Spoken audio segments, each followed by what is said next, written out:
chers responsables de Benno Bokk Yakaar de Keur Massar Sud, tous les partis alliés et mouvements légalement constitués, et également bonsoir à toutes les femmes, à tous les jeunes de cette coalition, de cette grande mouvance présidentielle, les enseignants, les cadres, les sages. Aujourd'hui, nous avons convoqué une assemblée générale dans le seul but de remobiliser les forces du président de la République. Nous savons nettement qu'il y a des échéances qui nous attendent, qui sont très proches. C'est pourquoi la commune de Keur Massar Sud tient à renouveler toute sa confiance à l'endroit du président de la République. C'est le seul contexte donc qui fait qu'aujourd'hui, le Benno Bokk Yakaar dans son ensemble, dans son unité, également dans sa fidélité et sa loyauté, se réunit pour demander aux troupes de reprendre le bâton pour pouvoir gagner les élections en 2024. Assalamu alaikum responsable Benno Bokk Yakaar Keur Massar Sud yëpp ñu ngi nuyu ñëpp ci teewaay bi di sant ñëpp nag aussi ci daje bi tey nag mu nekk daje rek daje soññu kan ñun la Benno Bokk Yakaar bu Keur Massar Sud jigéen góor mag ak ndaw jàngalekat cadre ñu xamal leen ñun leen rek moo ñor mooy le président de la République ñu jàpp ni nag liggéey bi bu mu mën a dox il faut ku ne sol sa dal loolu moo tax tey fii ci Keur Massar Sud ñu woowaat ñëpp ñu leen jóg nañu jàppale le président de la République di ko sant di ko gërëm di rafetlu lépp loo xam ne def na ko fii rek ci département bi jaarale ko ci suñuy responsable ñu ngi koy sant di ko gërëm di wax rek ni ko Keur Massar Sud moom Keur Massar Sud la incha allah la woon fawoon ak nan ko doon doxalee nan ko doxalee ba yàlla mën noo jox ndam ci élection yi di ñëw maa ngi leen sant di leen gërëm. À la suite donc de l'assemblée générale de la coalition Benno Bokk Yakaar de Keur Massar sous la présidence effective de son coordonnateur M. Mokhtar Mbengue, les 19 responsables de partis et mouvements légalement constitués, ainsi que les structures des jeunes, des femmes, des sages, des cadres, mais aussi des enseignants du réseau, tiennent à remercier solennellement le président de la République, son Excellence, M. Macky Sall, pour tous les efforts qu'il a consentis pour le département de Keur Massar en général, mais aussi pour la commune de Keur Massar Sud en particulier. Alors, surtout également par rapport aux nominations au niveau du HCCT et au niveau du Conseil économique, social et environnemental. Au nom de son coordonnateur, M. Mokhtar Mbengue, la coalition Benno Bokk Yakaar de Keur Massar tient aussi à magnifier ces innombrables efforts que le président de la République a consentis et qu'elle réitère également sa fidélité et sa loyauté. Nous sommes convaincus que c'est le président de la République qui a créé le département de Keur Massar et en faisant de lui ce qu'il est, c'est-à-dire un département fortement convoité par les différentes forces politiques à cause des innombrables réalisations en termes de ponts, de routes, d'autres infrastructures. Et cela se traduit par une très forte urbanisation de la localité qui devient du coup l'un des meilleurs foyers d'électeurs. C'est pourquoi nous pensons que cette situation doit favoriser et tourner en faveur du président de la République. C'est pourquoi également nous lui lançons un appel en lui disant, Monsieur le Président de la République, il est nécessaire de procéder à des nominations, de procéder à des financements pour les femmes, de procéder à l'emploi des jeunes, mais notamment des nominations surtout à l'encontre de nos coordonnateurs, notamment le coordonnateur M. Mokhtar Mbengue. Ces responsabilités et nominations permettront de maintenir et même de quantifier notre électorat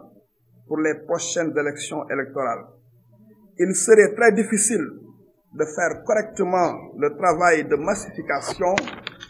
sans responsabilisation du coordonnateur ni financement des femmes et emploi des jeunes de la localité. Nous, responsables de partis et de mouvements de la coalition Benno Bokk Yakaar de Keur Massar Sud, nous exhortons le président de la République, son Excellence, M. Macky Sall,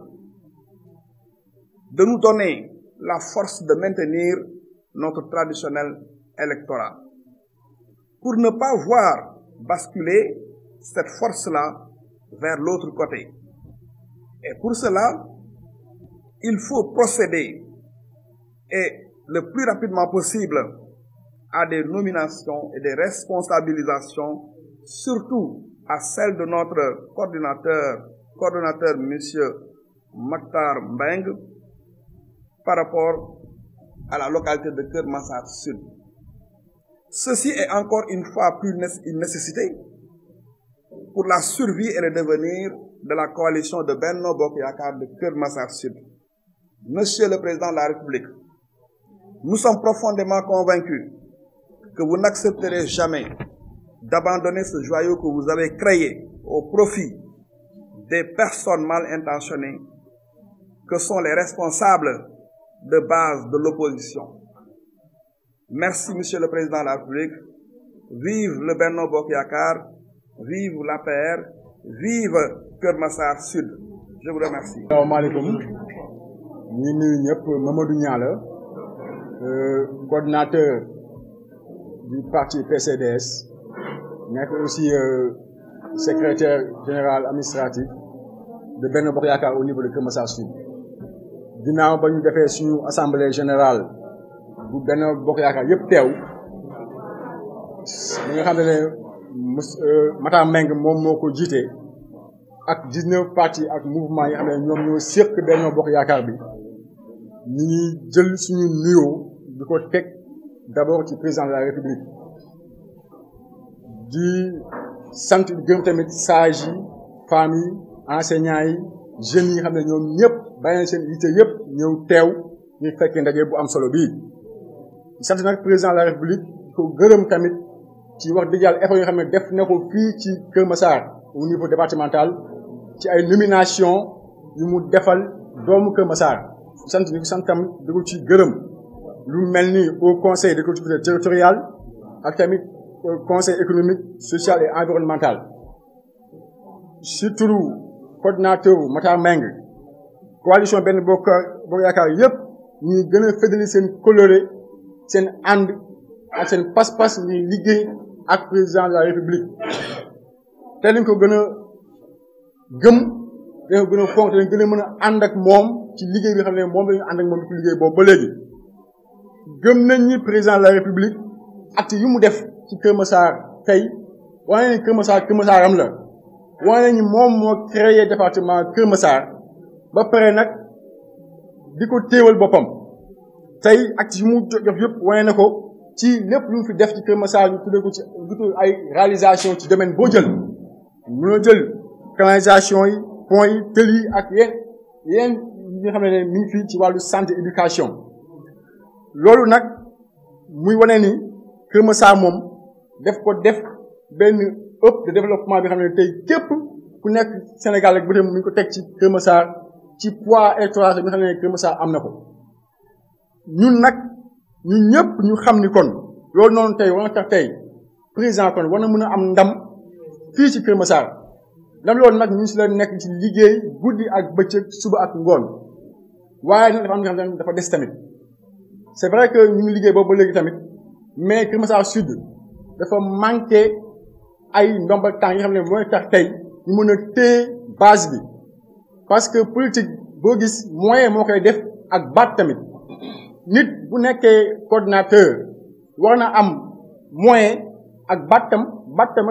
tey fépp foo dem ci télé wala ci rajo tamit ñu ne kat kii mooy diw boo la fa président teg gos sangam muy fay doxal sangam. mais loolu su amul liggéey bi dafay sooxe te loolu tamit ñu commencé sooxe fii ci Keur Massar Sud. ñuy ñaan président parce que ça du ñaxtu loolu dara, mais ñaan la parce que président def na li nga xam ne fii kenn amatul sax sañ-sañ di ñaxtu, waaye dañ koy fàttali rek ñu ko wax dëgg yàlla am na xam ñu fi nekkoon di boobu ba léegi ba demee ba njaboot bi demoon ba tas moom moo ko dayalewaat muy Makhtar Mbengue dayale njaboot bi yëpp ànd ak ñoom liggéey législative ba mu jeex ko war na ko dooleel au moins ba tax mu mën a téye ñi xam ne ñoo fa am ba léegi base bi mi ngi fi parce que ñu ngi jóge woon ci élection locale yi ñu jóge woon ci 1500 dem ba 4500 nangam voix 3000 voix de plus kon loolu noonu day wane ne kon ki nga joxoon sa këyit liggéeyal na la loolu nag du sax fay mais dooleel la doole bi tamit yom tam ci moom tamit mais ak tamit képp ku ne tam ci tamit benn bi tamit yom tam doole mun tam jàpp ne base bi tam ba mu dëgër loolu la ñuy ñaan président di ko waxaat ni ko ñu ngi koy sant di ko gërëm yooyu tamit vraiment Kër Massar gëm nañ ko tey te dafa gën a gëm tamit am na nga xam ne jot nañ ko liggéey boobu ba léegi wax naa ko fii léegi déparé nañ ci 1500 voix yóbbu ko ba 4500 voix loolu nag président warul seetaan ba ñuy sàggan ba mu delluwaat ci opposition bi ba nañ mën a dooleel ba ñu mën a conserver base boobu tam ba yokk ko sax ba fii ñuy demaat 2024 ñu ko yóbbu ba 7000 wala 8000 voix au moins mën a gagné Kër Massar Sud daa ngi wax macha allah. asalaamaaleykum mbooloo mi maa ngi nuyu ku ci nekk turam ak santam di jiital nuyoo bi nag notre coordinateur Matar Mbengue di ko ziar bu baax di ko jox wàccuwaayam di nuyu kilifa yu fi teew yépp parti allié yi fi nekk yépp mag ndaw jigéen jeune femme ñépp ñu ngi leen di nuyu di leen ziar di leen jox seen wàccuwaay bu baax a baax a baax a baax di am mbégte ak contentement bu mag teew fii jàkkaarloo ñi nga xam ne ni ñoo bokk benn parti bu ñuy wax Benno Bokk Yaakaar di leen sant di leen gërëm di jéggalu nag ci kàddu yi nga xam ne ni maa ngi koy yëkkati di wax ni rek monsieur le président de la république son excellence ñu ngi lay sant di la gërëm di la féliciter di la encourager tamit bu baax a baax ci fi nga jëm ndax yaakaar naa ni yaay sunu kilifa doon sunu lépp ñu bëgg nag Kër Massar fii fi ñuy wax Kër Massar Sud nga bàyyi ci xel bu baax a baax ñu ngi lay féliciter nomination yi nga xam ne indi nga ko ci Kër Massar Sud waaye nag nomination yooyu dafa des ndax nag ñi fi nekk fi ay jigéen nekk fi ay ndaw sunu coordinateur ñi ngi nii toog parti allié yaa ngi fi toog ñooñu ñëpp soxla nañu ay nomination ndax nit nag boo ko dénkee réew danga koy jox ay armes yi nga xam ne moom lay xeexee ndax ñun bu ñu amee tey nomination bu ñu amee sunu arme ku ñu dajal dinañu mën a xeex ak yow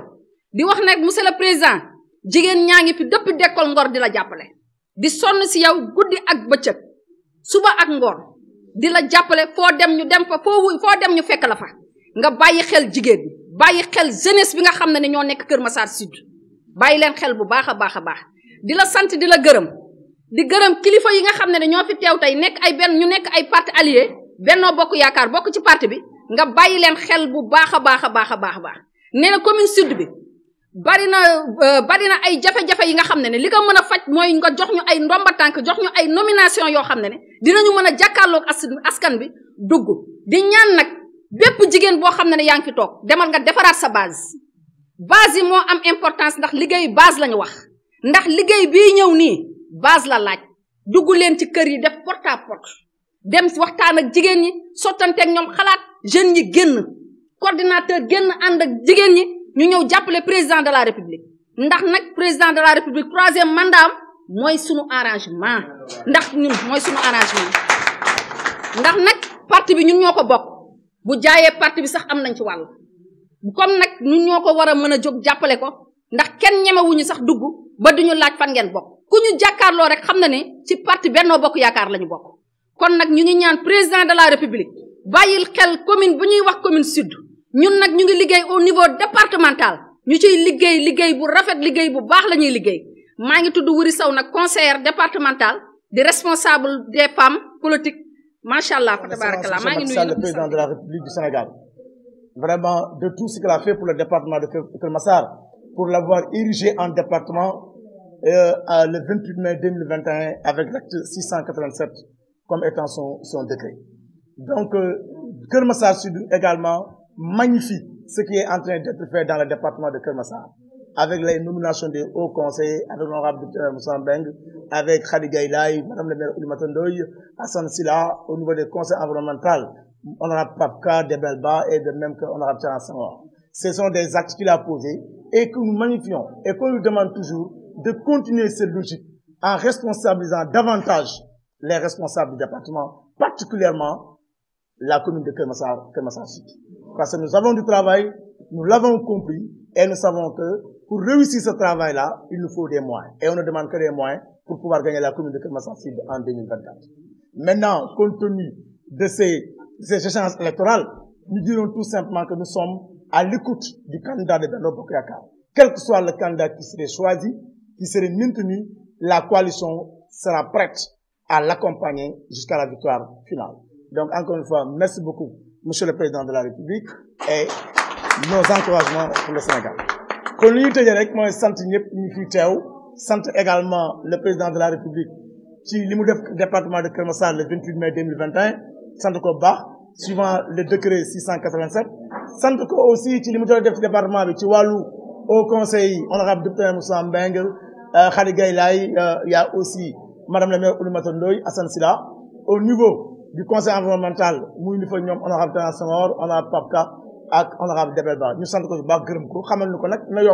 na yokk parce que mbir mi yaatu na te fii Keur Massar Sud nag dañoo amagul dara te dañoo bëgg a jëm ci liggéey te liggéey nag ku ci nekk dan laa war a dooleel ñun leen rek lañ koy laaj nanu dooleel ñu mën a atteindre suñu résultat. jëlee nañu 1544 voix locales ñëw législatif am 4545 voix sans dara gëm nañu bu ñu jàppalee tuuti rek mën nañoo gagner la commune de Keur Massar Sud, pourquoi pas gagner le département de Keur Massar. loolu mooy kàddu yi ñu wax di ko sant ba di ko gërëm di remercier responsabilité yëpp sant naa ñëpp kontaan ci ñoom ndax fu ma leen wooyee en tant que coordinateur